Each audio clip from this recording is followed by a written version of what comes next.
Bienvenue sur Plus belle la vente, une émission présentée par Atmada pour découvrir les coulisses de la vente. Bonne écoute! Bienvenue à tous, bonjour, bienvenue dans le podcast Plus belle la vente. Je suis Simon Abbé, le fondateur du groupe Atmada, premier écosystème pour les commerciaux en France. Et aujourd'hui, j'ai le plaisir d'accueillir Jérôme Benbi, le fondateur d'Adenis. Jérôme, bienvenue. Bonjour, je suis ravi d'être là, La forme? à fond. Super. Pour la petite histoire, Jérôme, c'est le premier client de l'histoire d'Atmada. C'est vrai. Donc, je trouvais ça cool que tu viennes nous rendre visite. Et c'est un grand plaisir. Merci à toi. Du coup, podcast Atmada sur la vente. Aujourd'hui, on va parler cybersécurité et surtout, on va parler de comment on découvre le besoin du client, comment on l'identifie pour mieux y répondre. Et donc ça, c'est la trame officielle. Et tu me connais maintenant, il y a toujours une trame officieuse. Il y a une petite surprise à la fin, on va te faire vendre un produit atypique. Une surprise ou un piège? Tu me diras après. D'accord. Écoute, avant de rentrer dans le vif du sujet, je te propose de te présenter. Ouais, tout à fait. Bonjour à tous, moi je suis Jérôme NBI. J'ai 50 ans, je fête mes 50 ans cette année. Je suis entrepreneur, je suis marié, ma femme est comédienne et auteure de pièces de théâtre. Et comme on est passionnés de théâtre tous les deux, nous avons ouvert un théâtre à Avignon. Et j'ai deux fils, 20 ans et 17 ans. 20 ans, il devient entrepreneur ce mois-ci. Et 17 ans, il passe le bac. Et voilà, et la vie est belle. Super, merci beaucoup. Ce que je te propose, c'est de nous parler d'Adenis, Avec plaisir. que vous faites. Ouais, tout à fait. Donc j'ai créé Adenis il y a 25 ans. C'était en mars 99. Mon parcours, il est un peu atypique puisque je ne savais pas quoi faire après le bac. J'ai décidé d'aller dans une boîte garage qui s'appelle l'expertise comptable. Ça m'a appris beaucoup de choses déjà que je ne voulais pas devenir expert comptable. Ça, c'est le premier truc. Et surtout, j'ai appris à gérer et comprendre les chiffres. Donc ça m'a vraiment énormément aidé jusqu'à aujourd'hui. Quand j'ai discuté avec mon expert comptable ou avec un banquier, les discussions sont fluides. Je ne découvre pas pourquoi il faut payer la TVA, pourquoi il faut faire des provisions. Donc ce bagage que j'ai eu d'études me sert encore aujourd'hui à gérer mon entreprise et je suis très content de l'avoir fait. Sauf que je ne voulais pas devenir expert comptable puisque j'aurais été un très mauvais expert comptable. Je déteste ces chiffres. Et en 99, avec mon associé avec qui j'ai commencé mes études d'expertise comptable, on s'est regardé dans les yeux, on s'est dit stop, à mi-chemin de nos études, on s'arrête. Qu'est-ce qui marche aujourd'hui? C'est l'informatique. Il y avait le bug de l'an 2000 qui devait arriver. Donc on s'est lancé rapidement, facilement dans l'informatique. Et l'entreprise a bien marché et elle est encore aujourd'hui là. Et j'espère encore travailler 25 ans dessus et que tout se passe bien. Donc voilà. Pour nos auditeurs, parce que nous on se connaît bien, mais est-ce que tu peux détailler les activités Ouais. d'Adenis et la chronologie aussi des différents?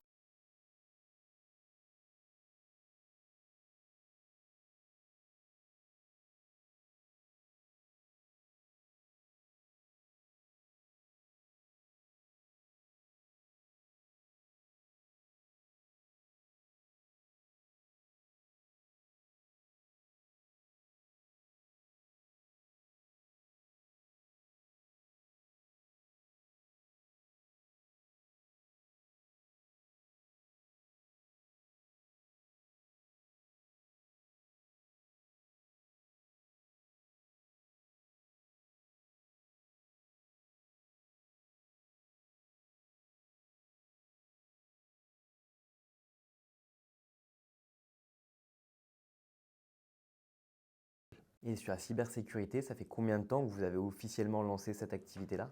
Alors en réalité, on l'a toujours fait, puisque en fait, faire de l'infogérance, c'est sécuriser les systèmes de nos clients.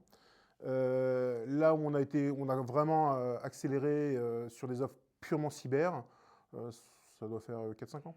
Donc tu étais plutôt pionnier finalement sur la cyber en France. Parce qu'il n'y a pas vraiment tant que ça d'acteurs pure player de cybersécurité, ouais, tout à fait. Il y a beaucoup d'éditeurs, de constructeurs, mais de gens qui parlent vraiment que de cybersécurité, non, on n'est pas nombreux. Alors il va y avoir de plus en plus, parce que c'est un sujet qui est partout, ouais, les attaques sont tous les jours, donc forcément ça va émerger, mais tant mieux, plus il y a de monde qui protège les entreprises, mieux c'est, et j'aime la concurrence, donc parfait. Très bien, c'est une belle mentalité. Tu saurais dire pour nos invités, enfin nos auditeurs, combien il y a d'attaques en France tous les ans? Impossible. Impossible.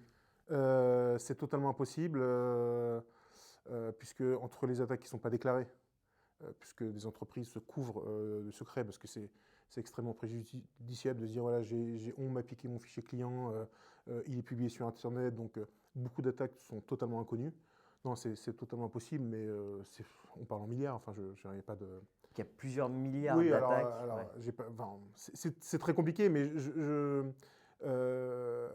certaines personnes pourront dire 1 milliard, 2 milliards, 3 milliards. En fait, ça veut rien dire parce qu'à partir du moment où on ne sait pas, le champ est très vaste.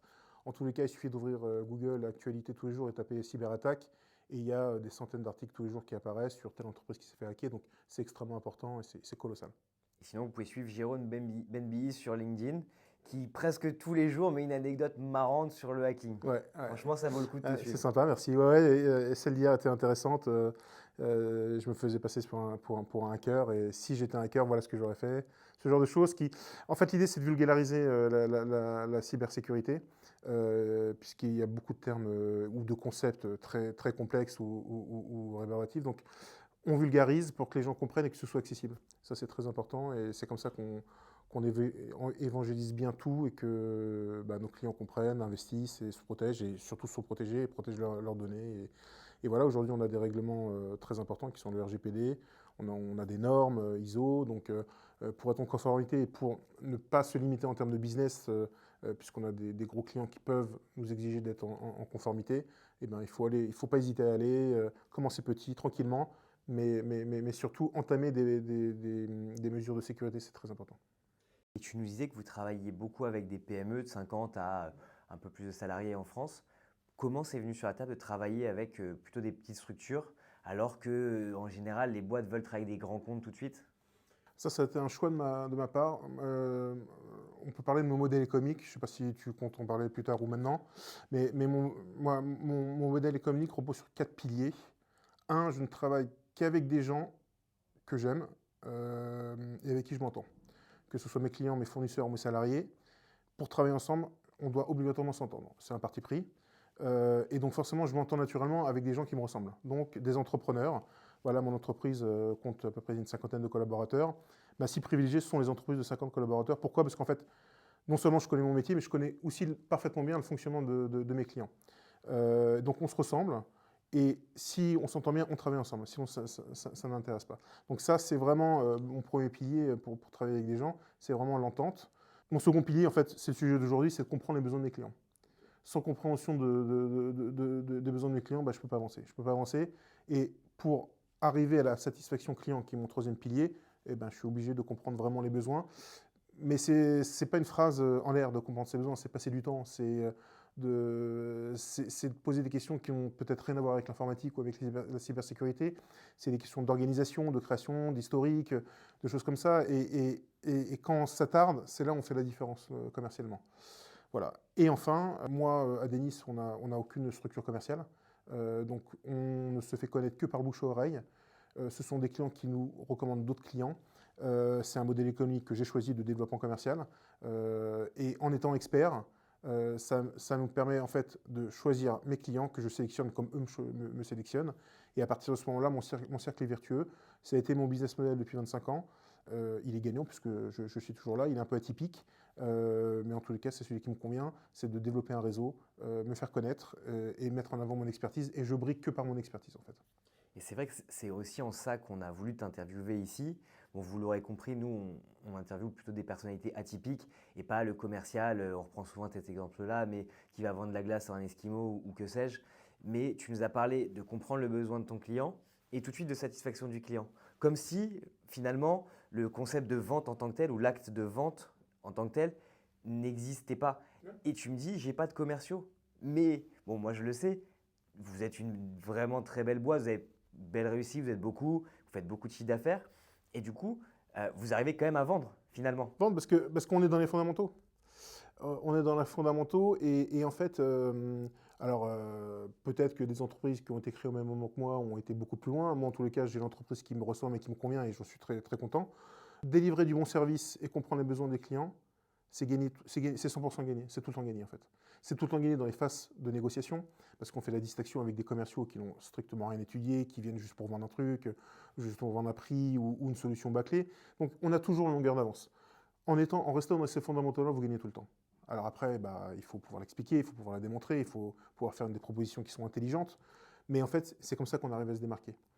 Aujourd'hui, moi qui n'y connais rien en droit, j'ai fait venir un avocat en droit du travail sur sur plusieurs dossiers. Avant qu'ils viennent, j'ai questionné ChatGPT, je savais exactement quelles questions lui poser. Et donc, en fait, maintenant, les clients utilisent ce genre de système.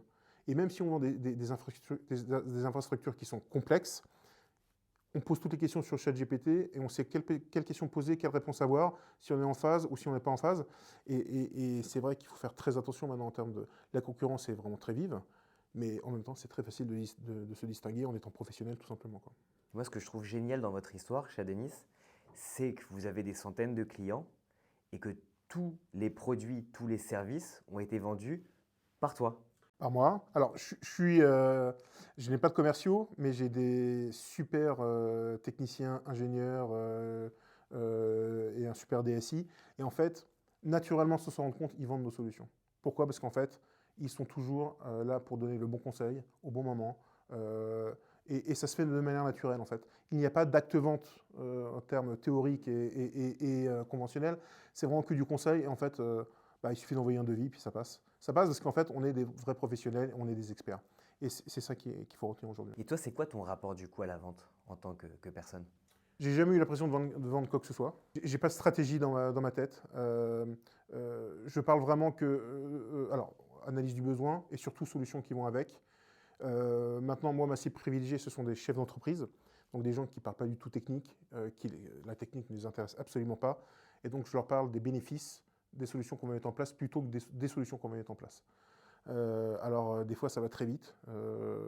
Et du coup, comme on parle le même langage, paradoxalement, les plus grosses ventes, les plus complexes, ont été les plus simples à vendre, en fait. Et du coup, tu en as fait des milliers des ventes. Est-ce que tu te rappelles de ta première? Je me rappelle de ma première et je me rappelle surtout du devis, parce que c'est marrant parce que je l'ai retrouvé il n'y a pas très longtemps. Au début, on commençait à vendre des ordinateurs et j'ai réussi à mettre la main sur le premier devis que j'ai fait sur un Excel complètement dégueulasse. Les lignes n'étaient même pas alignées, enfin les cellules n'étaient même pas alignées, les colonnes étaient petites, enfin il était totalement pourri et ça m'a fait plaisir de le voir, ça m'a fait vraiment plaisir. Voilà. C'est un devis à combien? C'était pas grand-chose. À l'époque, c'était encore des francs, donc ça devait être l'équivalent de 1000 euros. C'était pas grand-chose, mais j'ai été très content de Pour la retrouver ce devis. nostalgie, ouais, Tout à fait. Et puis après, on a grossi, on a commencé à vendre du service, des très gros projets, des très grosses migrations. C'est venu très rapidement, mais voilà, j'étais content de revoir ça. Ça m'a fait plaisir. Est-ce que c'est ta préférée, cette vente? Non, c'est pas ma préférée. Les préférés, c'est les ventes complexes, des très très gros projets. Je ne sais pas si on peut citer de noms de clients ici, mais quand Opodo est arrivé en France, c'est nous qui les avons installés. Et Adenis avait 2 ans. C'était un projet à plus d'1 million d'euros. Enfin, voilà, on a vite travaillé sur des gros sujets, alors qu'on était jeunes. Moi, quand j'ai monté Adenis, j'avais 25 ans. Donc là, je dois avoir 26, 27 ans, avec 2 petites années d'expérience. Personnellement, j'ai jamais travaillé avant de finir mes études, donc je n'avais qu'Adenis comme expertise. Et voilà, donc ce sont des projets comme ça, il y en a eu plusieurs, on a été toujours très contents, très fiers, et surtout de les terminer et que les clients soient satisfaits. Et là, j'aimerais bien qu'on en reparle justement de cette vente avec Opodo. Tu as 27 ans, pas beaucoup d'expérience, pas grand-chose à perdre, mais beaucoup à gagner. Comment tu te sens avant le rendez-vous avec l'acheteur de chez Opodo? Je ne sais pas si je devrais le dire. C'est pas présomptueux, mais en fait, j'ai pas d'a priori sur les choses. Je n'ai jamais anticipé une réaction de quelqu'un que je ne connais pas.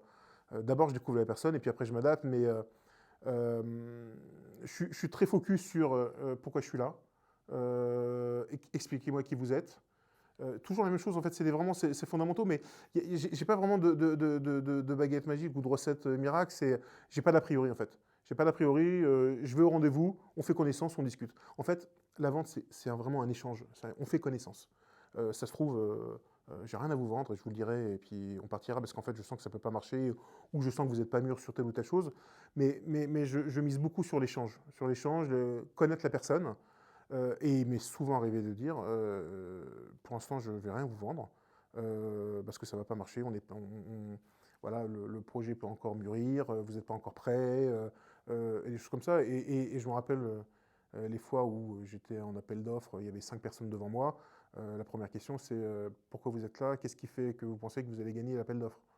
Alors, écoutez, monsieur, absolument rien du tout. Et j'espère que tout le monde, que mes concurrents vous ont dit exactement la même chose, parce que je ne vous connais pas, faisons connaissance et puis après on verra, mais je ne peux absolument pas vous dire pourquoi je suis là, si je vais gagner l'appel d'offres et si je suis meilleur que les autres. Je ne connais même pas vos besoins. Donc c'est vraiment un échange, discuter. Voilà, il faut prendre le temps de discuter de tout et ça casse surtout, on prend le contre-pied de tous les commerciaux qui sont passés avant vous, qui ont des méthodes bien huilées, bien cadrées et qui ne savent pas autrement et qui ne savent pas s'en sortir. Et si tu devais justement leur donner un conseil à ces commerciaux-là, qu'est-ce que tu leur dirais? Il y en a plusieurs. Un, c'est prendre le contre-pied de tout le monde, ne pas être un mouton. Combien de fois je suis arrivé pareil en appel d'offres et tout le monde avait proposé la même chose sans véritablement réfléchir. Moi, dans mon milieu, notamment celui des télécoms, le modèle de vente, c'est vous payez tant, on vous fait 10% moins cher, ou 15% ou 30%. Tous les commerciaux vont là-dedans. Sans se soucier si ça marche, si ça ne marche pas. Non, on prend la même chose et on fait moins cher. C'est un peu le modèle dans les télécoms. Bon, bah, moi, j'arrive systématiquement avec déjà quels sont vos besoins. Et là, on retourne complètement le cerveau de tout le monde et on dit, voilà, bah, tous ces gens-là, ce que vous ont proposé, ça ne sert à rien, donc on part sur autre chose. Donc, c'est voilà, ne pas être un mouton. Pour moi, mais dans tout, en fait. Faut jamais être un mouton, il faut se faire remarquer. Il y a énormément de concurrence sur LinkedIn, les gens communiquent beaucoup, mais bon, si on fait comme tout le monde, ça ne sert à rien du tout. Donc ne pas être un mouton, être charismatique. Essayer de l'être en tous les cas. Même si on pense qu'on ne l'est pas, il faut être charismatique. Il faut travailler sur son personal branding. Ça, c'est hyper important. On achète uniquement aux gens qu'on aime. Ça, c'est mon point de vue. D'autres personnes diront non, moi j'achète des prix, j'achète. Non, c'est pas vrai. On n'aime pas quelqu'un, on n'achète pas chez lui, même si les prix sont bons. On va vers les gens qu'on aime. Donc, soyez charismatique. Du bon personal branding, ça se travaille, c'est simple. Maintenant, il y a tellement d'outils pour nous aider. Et surtout, aimez les gens, intéressez-vous à eux, vraiment. Mais pas comment allez-vous et puis on signe. Non, c'est vraiment qu'est-ce que vous faites, comment vous en êtes arrivé là, quel est votre parcours, je trouve passionnant, mais vraiment c'est intéressant, pas des généralités. Pas des généralités, des vrais sujets d'intéressement. Et ça passe naturellement. Ça passe naturellement en fait.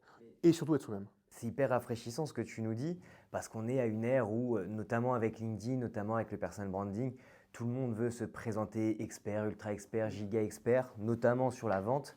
Et on est sur une ultra conceptualisation de la fonction commerciale et une ultra conceptualisation du bullshit de la fonction commerciale. Et en fait, depuis qu'on discute ensemble, tu me dis que toi, en fait, tu comprends le besoin et tu lui apportes une solution. Si tu peux pas, bah, tant pis. Si tu y peux, tant mieux.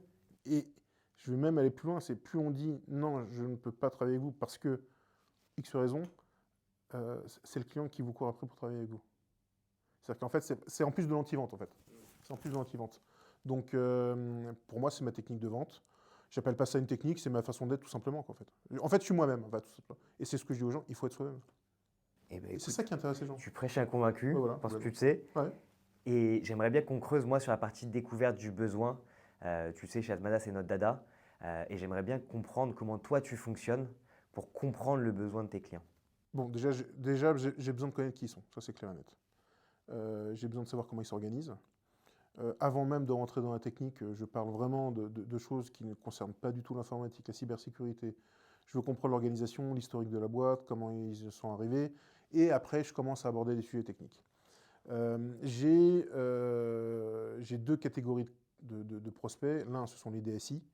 Donc là, on parle évidemment technique, fonctionnalité, choses comme ça, mais je suis plus épaulé par mon DSI parce que vraiment, ils se parlent entre eux et c'est purement la technique. Moi, je ne suis pas du tout technicien et je fais juste le relais, je dirais, commercial, contractuel. Et moi, ma cible privilégiée, ce sont les chefs d'entreprise qui sont plus ou moins intéressés par la technologie. Alors, il y en a plus ou moins que des gens vraiment qui s'investissent, puisqu'il faut que ça aille vite, il faut répondre à des besoins et en termes de bénéfices, pas en termes de techno. Moi, j'ai un outil. En fait, je fais un petit audit de cybersécurité. Globalement, c'est sous la forme d'un questionnaire, voilà, une cinquantaine de questions.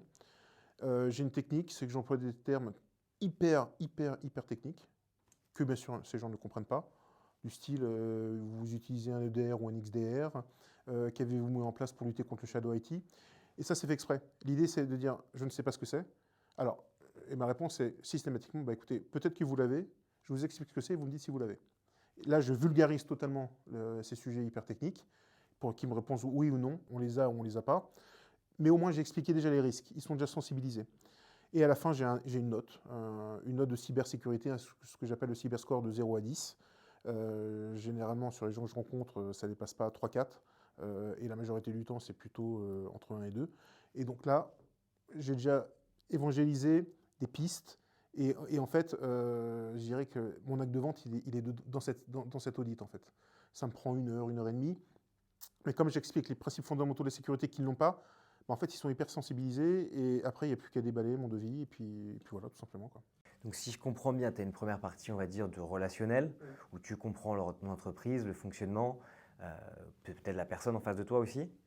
Et après, tu as tout ça un cadre, une matrice en fait avec ton audit qui vient mettre le doigt sur les lacunes potentielles de l'entreprise. Exactement. C'est ça. Et après, comment ça se passe concrètement? Alors après, c'est là où moi, mes équipes interviennent, où j'ai des chefs de projet qui font des vrais audits beaucoup plus pointus, avec les vraies recommandations. Ça se passe en réunion, donc on a plusieurs phases de réunion. Le projet il se découpe en plusieurs phases, pré-migration, migration et post-migration. Donc après, c'est hyper bien huilé, mais ce sont mes équipes techniques qui font ça. Et puis après, moi, je me recule. Moi, je supervise en hauteur et je veille qu'il y ait une seule chose, c'est que mon client soit satisfait, que les étapes soient respectées, et on est toujours en lien avec eux. C'est vrai que moi, il y a un certain avantage, c'est que je suis le commercial de ma boîte, mais je suis également le patron. Ça veut dire qu'en fait, tous mes clients ont mon numéro de portable, évidemment qu'ils peuvent m'appeler tous les jours, tout le week-end, toutes les nuits, et c'est ce qu'ils font quand il y a des difficultés ou qu'il y a des vraies questions. Donc c'est vrai que j'ai un avantage concurrentiel par rapport à des jeunes commerciaux qui sont que salariés, où voilà, moi je mets en avant mon entreprise, je le dis, je suis là pour vendre, quand vous avez un problème, je suis là également, ils peuvent le constater, et c'est vrai que ça crée des relations qui sont extrêmement fortes avec mes clients, et mon plus vieux client, enfin à Denis à 25 ans, mon plus vieux client à 25 ans également, quoi.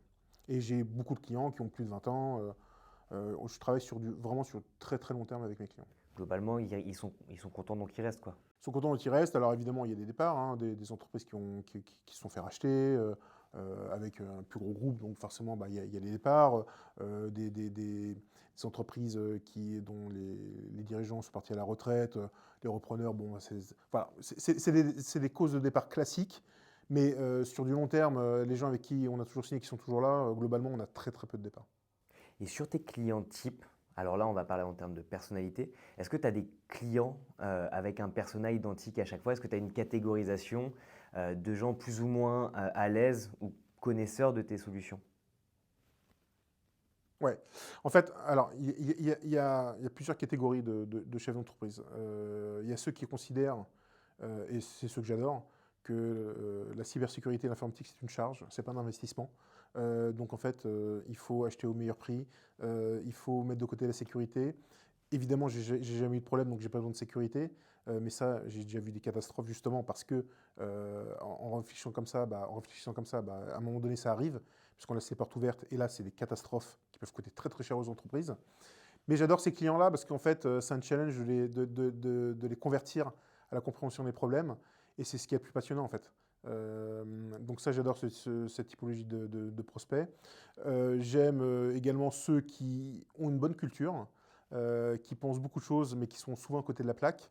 Et ça aussi, j'adore échanger. Et je trouve que c'est passionnant.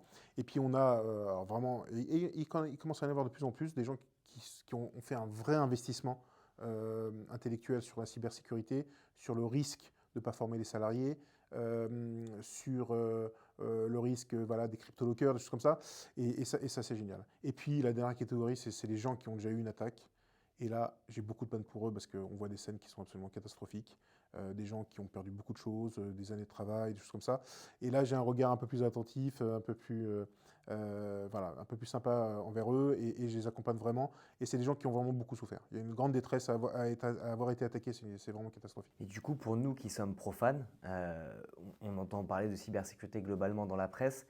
C'est quoi les conséquences d'une attaque? Déjà, peut-être qu'est-ce que sont les différents types d'attaques? Et après, pour une entreprise, c'est quoi les problématiques associées? Il y a 1 an, j'ai rencontré un courtier en assurance, une petite boîte, hein, ils étaient 2 ou 3. Il a eu un crypto-locker. Donc toutes ces données étaient entièrement cryptées, il a payé la rançon, il ne s'est rien passé. Le pirate lui a jamais déverrouillé ses données. Et donc cette catastrophe arrive, donc potentiellement il a ces données, elles sont totalement inexploitables. Juste à ce moment-là, il reçoit une notification de contrôle fiscal. Et là, c'est la catastrophe. Il avait absolument tout perdu. Donc, en fait, on peut vite tomber dans le chaos en cas d'attaque. On peut se faire voler ses fichiers, se les faire crypter, se faire voler sa base de données et on la retrouve en vente sur le dark web. On peut donc avoir des gros problèmes avec la justice, on peut avoir des gros problèmes avec des clients, on peut perdre en termes de productivité, on bloque toute une usine, tout le système informatique d'une usine, les livraisons, plus rien ne peut sortir.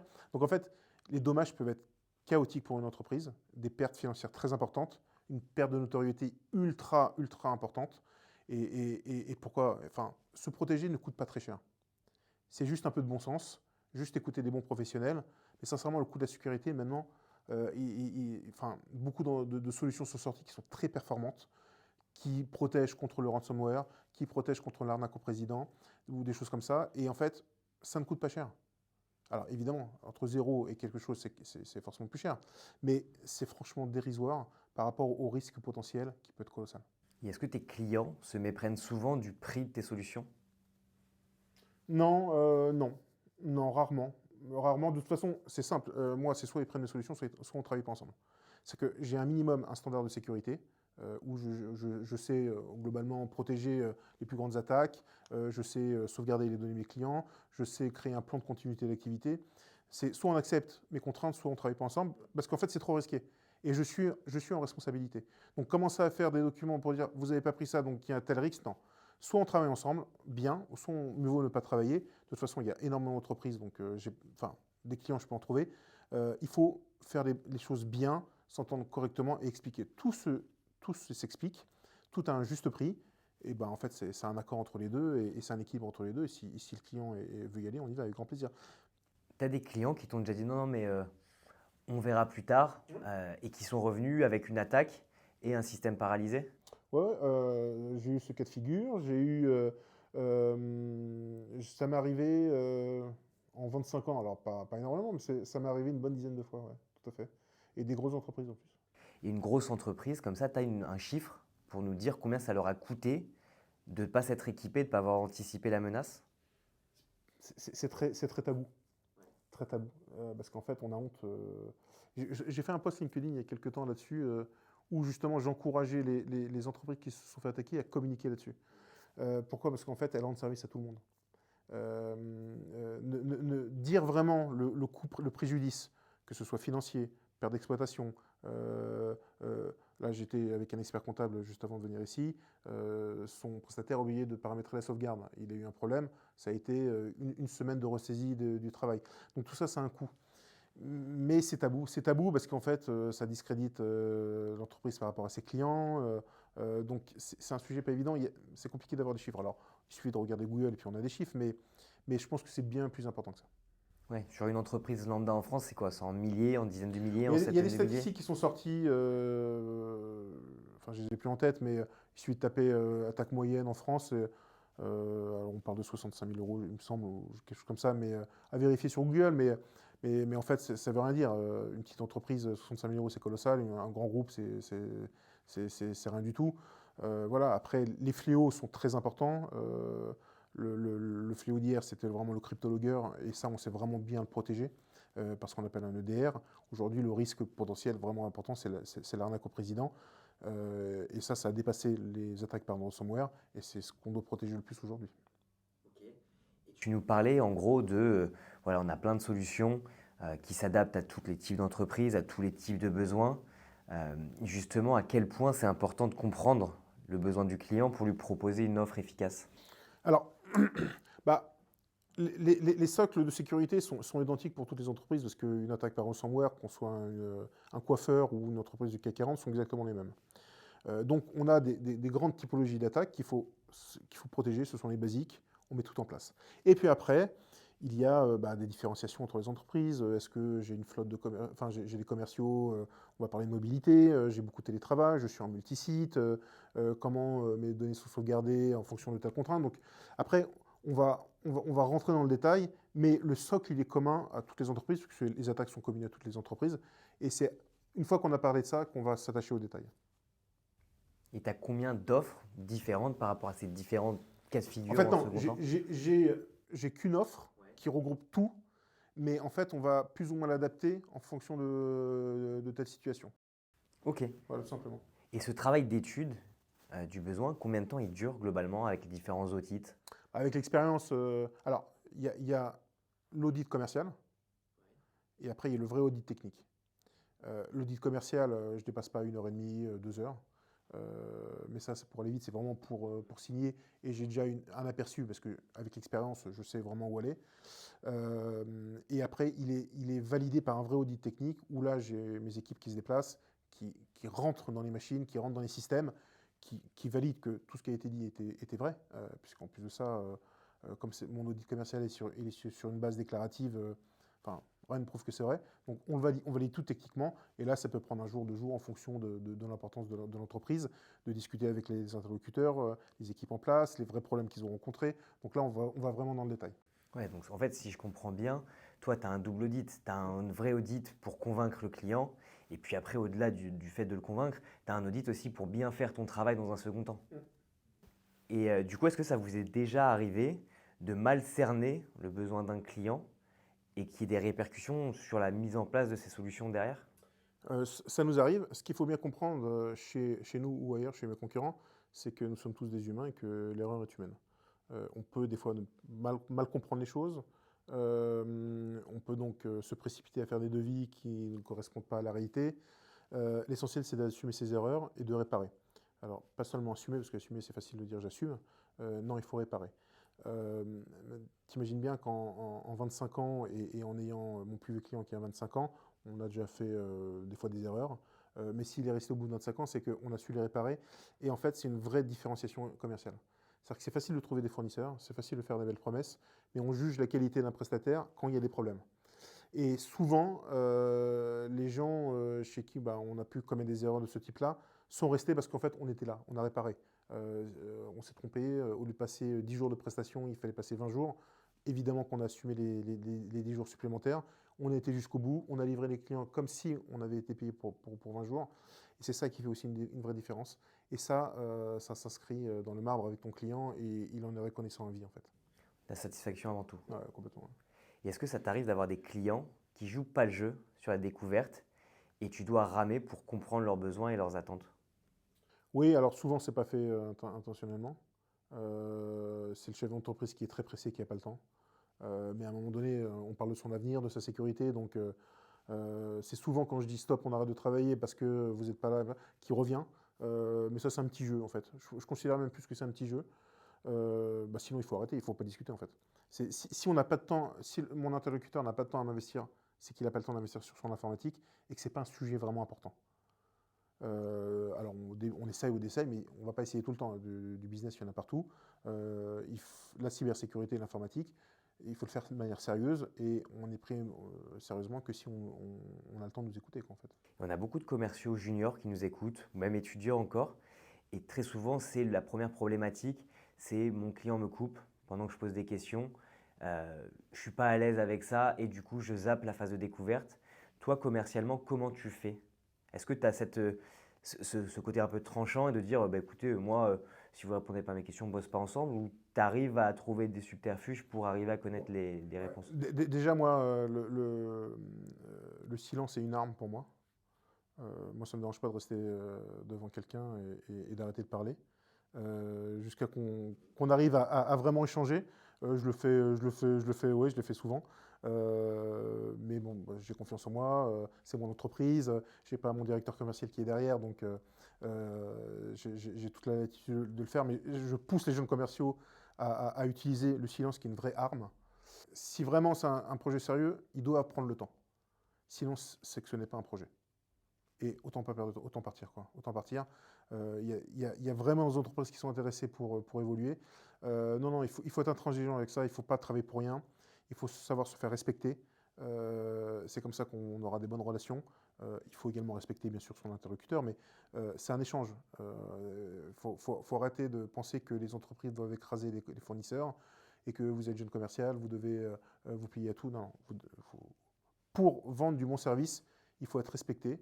Il faut être un expert, on respecte toujours les gens qui sont des experts, donc il faut directement se mettre dans cette position. Même si les jeunes n'ont pas encore beaucoup d'expérience, de maturité, non. D'emblée, vous vous considérez comme un expert. Et ça va tout changer. Et ça, tu le rattaches à ce que tu nous expliquais auparavant, le côté anti-vente, de dire de toute façon c'est comme ça, et puis si c'est non, c'est tant pis pour vous et pas pour moi. Ouais, ouais, complètement, complètement. Complètement, faut pas hésiter, faut pas avoir peur, faut pas hésiter. Évidemment qu'il faut pas, il faut vendre les choses au juste prix, il faut les démontrer, il faut les argumenter. Mais en ayant cette démarche honnête, ben, on doit vous respecter. On doit vous respecter, vous devez être respectable, expert, et on doit vous considérer comme tel. Sinon, je vous l'ai dit, il ne faut jamais être un mouton. Et on en revient oui, à cette phrase-là. Ça me fait rire ce que tu me dis, parce que je lisais ce matin au bureau un article de Bernard Arnault qui a sorti une citation qui dit « Il n'y a que les poissons morts qui nagent dans le sens du courant ». Et je trouvais ça hyper intéressant et je trouve que ça explique bien ce que tu expliques. Et puis on vous remarquera pas, on vous écoutera pas. Il faut avoir une vraie personnalité, un vrai projet, donner envie de travailler avec vous. Et je répète, on n'achète qu'aux gens qu'on aime. Et du coup, pour les commerciaux qui nous écoutent, un peu juniors, soyez vous-même, soyez une vraie personnalité, soyez pas une machine, soyez pas juste un 06 ou un 07 et assumez qui vous êtes en tant qu'entreprise aussi. Absolument, complètement. Il faut aimer son produit, il faut aimer son entreprise. Et si vous ne l'aimez pas, si vous ne croyez pas à votre produit, mais changez d'entreprise. Il faut être à fond. Le métier est assez compliqué. Si en plus on se rajoute des difficultés, ça ne marchera pas. Vous n'aimez pas votre entreprise pour X raison, vous allez vers l'entreprise concurrente qui vend beaucoup mieux, qui a un meilleur produit, qui a une meilleure notoriété, qui sait mieux traiter ses salariés. Il faut être à l'aise dans tout. Et ce sont des sujets très importants. Donc, il faut partir. Il faut partir pour trouver meilleur. Et c'est comme ça. Et le dernier truc, c'est qu'il faut viser le bonheur. Donc, si je vais travailler, il faut que ça se fasse avec bonheur, avec joie. Il faut que ça transpire. Que la satisfaction que j'ai de travailler dans mon entreprise, que je sois hyper heureux, il faut que ça se voit, il faut que ce soit marqué sur mon portrait. Donc, en fait, c'est tout ça, c'est trouver les meilleures conditions de travail pour bien travailler. Et tu parlais du silence, justement. Moi, je suis un grand fan, mais c'est aussi une arme à double tranchant. Comment toi, tu l'utilises ? Je l'utilise souvent, au début des relations, quand je rencontre des gens. Après, il s'avère que rapidement on devient pote, ami avec beaucoup de clients, donc ils me connaissent et ils savent que si je le fais, c'est pas naturel. Donc c'est quelque chose qui n'est pas naturel, mais que j'utilise souvent au début d'une relation pour m'imposer en finesse, en délicatesse, pour montrer que je réfléchis. Alors c'est clair, je réfléchis, mais je sais aussi réfléchir en parlant. Mais là, c'est un peu une pièce de théâtre et c'est un jeu de rôle de comédien. Et c'est impératif d'avoir ce type de jeu. Et j'invite d'ailleurs tous les jeunes à faire du théâtre. C'est franchement top pour apprendre à vendre. Ça permet de savoir se positionner, comment se tenir debout, que faire avec ses mains, comment sourire, comment ponctuer ses phrases. Voilà, c'est toute une mise en scène et le silence fait partie de cette mise en scène. Très fan. Est-ce que tu auras un conseil maintenant pour les entreprises qui veulent se renforcer sur la cybersécurité ou qui se demandent si elles sont sujettes à des attaques? Oui, alors le premier conseil, c'est de me contacter. C'est la meilleure pub. C'est la meilleure pub, c'est mon premier conseil. Et c'est de s'intéresser à la cybersécurité. Personne n'est à l'abri. Le risque, il est pour tout le monde. Le risque grave est pour tout le monde. Donc, que ce soit chez moi ou ailleurs, protégez-vous un maximum. Ok. Et puis, je te l'avais promis, le petit piège. On t'a choisi un produit que tu vas devoir me vendre. Et aujourd'hui, toi, on t'a choisi du gel douche, basique, mais saveur tartiflette. Ouais, c'est pas sympa. Non. C'est pas sympa parce que j'ai des clients qui vont me regarder. J'ai la famille, j'ai mes enfants. C'est pas sympa de faire ça. C'est dans quel cadre? Pourquoi tu fais ça? Pour te faire chier. D'accord. Bon, mais d'ailleurs, tes enfants, ils ont hâte de voir ça. J'ai parlé avec eux, ils ont hâte de… J'en doute pas un seul instant. J'en doute pas un seul instant. Mais il va falloir être bon. C'est sympa. C'est tout ce que j'aime. Merci. Alors tout d'abord, merci. Merci pour ton piège. C'est un cadeau. Je le répète, je suis quand même ravi d'être là. C'est vraiment très sympa. Je réfléchis Je pendant sais que tu pendant gagnes je te du temps, parle. bien sûr. Écoutez, bonjour Monsieur Labbé. Bonjour. Je vous appelle aujourd'hui. J'ai une seule question à vous poser. Est-ce que vous aimez la tartiflette? Oui, tout le monde aime la tartiflette, non? Effectivement, tout le monde aime la tartiflette. Beaucoup de personnes aiment la tartiflette. Eh bien, écoutez, voilà, c'est absolument génial. Moi, je représente la société Savon et Bonheur. Eh bien, vous n'allez pas me croire, on a réussi à le faire. Qu'est-ce que vous avez réussi à faire? Eh bien, écoutez, au lieu de passer 1 heure dans la cuisine à sentir l'oignon, le jambon, les machins, eh bien, nous, on a réussi à le faire. On a créé le premier gel à la tartiflette. Je ne peux pas vous croire. Absolument.